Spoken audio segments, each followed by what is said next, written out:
Selamat pagi Bapak Ibu Saudara yang dikasihi Tuhan Yesus. Selamat bertemu kembali di Sarapan Rohani Pagi GBDI Situbondo.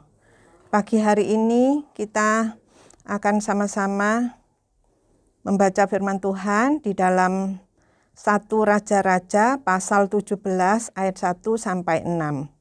Lalu berkatalah Elia, orang Tisbe dari Tisbe Gilead kepada Ahab, demi Tuhan yang hidup Allah Israel yang kulayani, sesungguhnya tidak akan ada embun atau hujan pada tahun-tahun ini, kecuali kalau kukatakan. Kemudian datanglah firman Tuhan kepadanya, pergilah dari sini, berjalanlah ke timur dan bersembunyilah di tepi sungai Kerit, di sebelah timur sungai Yordan.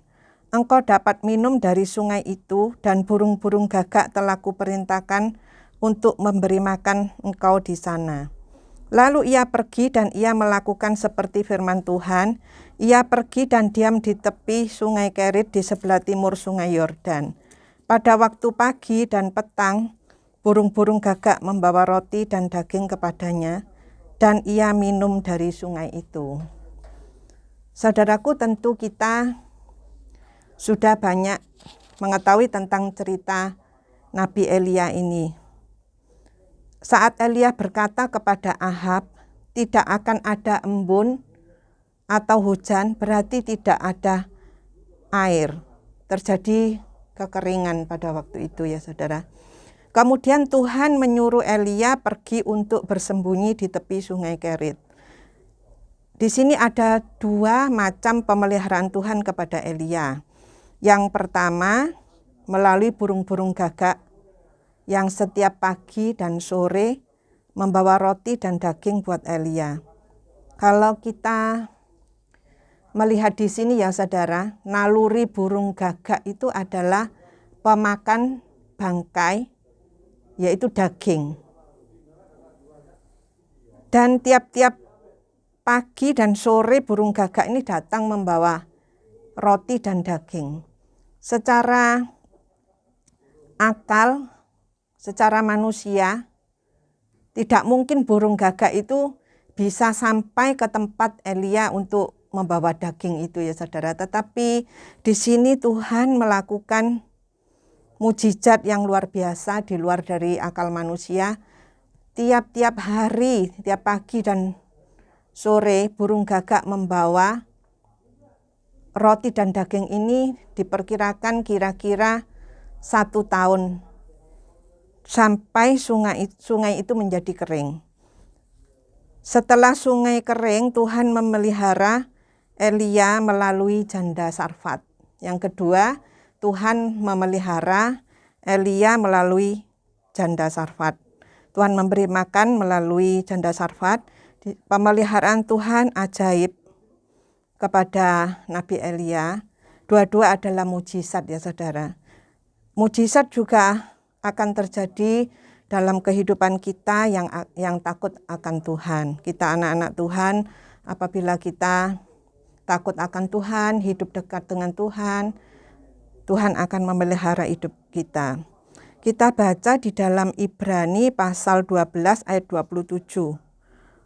Ungkapan satu kali lagi menunjuk kepada perubahan pada apa yang dapat digoncangkan, karena ia dijadikan supaya tinggal tetap apa yang tidak tergoncangkan. Segala sesuatu tergoncangkan supaya tinggal tetap yang tidak tergoncangkan. Keadaan dunia akhir-akhir ini tergoncangkan. Seperti gempa bumi, kelaparan, perang, badai, termasuk pandemi COVID-19 yang menggoncangkan perekonomian dunia, terjadi resesi ekonomi dunia. Kita tidak tahu apa yang akan terjadi di masa-masa yang akan datang. Kita mungkin akan terjadi krisis, kekeringan, tetapi Tuhan sanggup mengerjakan mujizatnya dengan mengirimkan berkat, yaitu kalau Tuhan sudah memberikan roti dan daging kepada Elia, maka Tuhan juga dengan cara yang ajaib akan memberikan berkat-Nya kepada setiap anak Tuhan yang setia kepada Tuhan, yang taat melakukan firman Tuhan.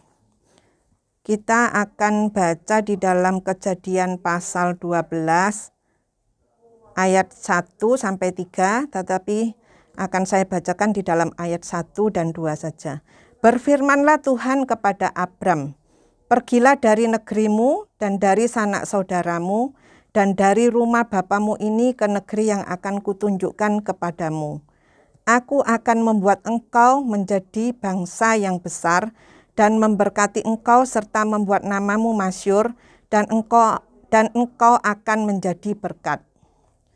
Tuhan memanggil Abraham keluar dari Ur Kasdim adalah panggilan untuk memberikan berkat, untuk memberkati Abraham secara luar biasa.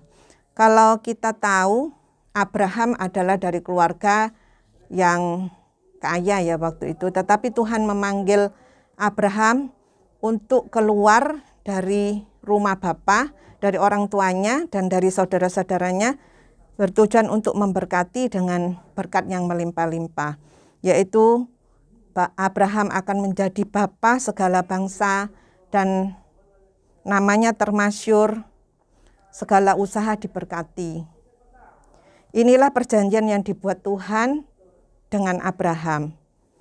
Di dalam Ibrani 6 ayat 13 sampai 15, sebab ketika Allah memberikan janjinya kepada Abraham, ia bersumpah demi dirinya sendiri, karena tidak ada orang yang lebih tinggi daripadanya. Katanya, sesungguhnya aku akan memberkati engkau berlimpah-limpah dan akan membuat engkau sangat banyak.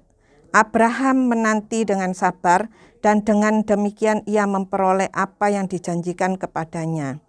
Allah kita adalah Allah berkat, Allah yang suka dengan perjanjian untuk memberkati. Tuhan sudah berjanji kepada semua keturunan Abraham. Kita ini adalah keturunan Abraham secara rohani ya saudara. Dan kita juga berhak menerima berkat-berkat yang Tuhan sudah janjikan. Kenapa Tuhan memberikan berkat kepada keturunan Abraham? Karena Tuhan sudah punya janji dengan Abraham dan kita adalah ahli waris. Kita akan baca di dalam Kejadian 17 ayat 7 bagian A saja. Aku akan mengadakan perjanjian antara aku dan engkau, serta keturunanmu turun-temurun menjadi perjanjian yang kekal. Luar biasa ya saudara, di sini dikatakan, aku akan mengadakan perjanjian antara aku dan engkau serta keturunanmu. Kita adalah keturunan Abraham. Dan kita adalah ahli waris, di situ dikatakan di dalam Galatia 4 ayat 7, tidak perlu kita baca. Di situ dikatakan kita bukan lagi hamba, melainkan anak. Jikalau kita anak, maka kita berhak menerima janji-janji Allah, kita menjadi ahli waris oleh Allah. Saat menghadapi tantangan, jangan dengarkan bisikan iblis. Kita bangkit ya saudara. Jangan putus asa, jangan tawar hati. Kita harus mengerti posisi kita bahwa kita adalah keturunan Abraham dan berhak menerima janji-janji Allah. Kita akan selalu dipimpin oleh Tuhan kemanapun kita pergi, apa yang kita kerjakan. Segala sesuatu bisa tergoncangkan, dunia serta isinya bisa tergoncangkan, tetapi janji Tuhan itu saudara yang tidak bisa tergoncangkan. Janji Tuhan adalah ya dan amin, janji Tuhan kekal. Mari kita bangun keintiman dengan Tuhan, tetap percaya akan janji Tuhan, sebagaimana Abraham juga dengan sabar menanti janji Tuhan. Pada saat Abraham belum menerima Ishak dalam kehidupannya, tetapi Tuhan sudah menjanjikan bahwa Tuhan akan membuat Abraham menjadi bangsa yang besar, dan di situ Abraham dengan sabar menanti janji Tuhan, dan Abraham menerima janji itu.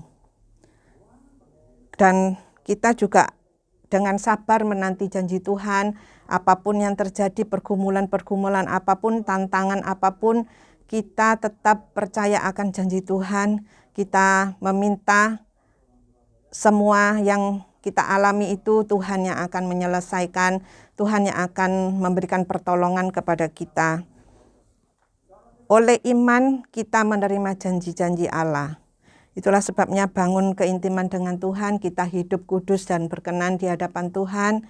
Kita diberkati untuk menjadi berkat bagi kemuliaan Tuhan. Amin.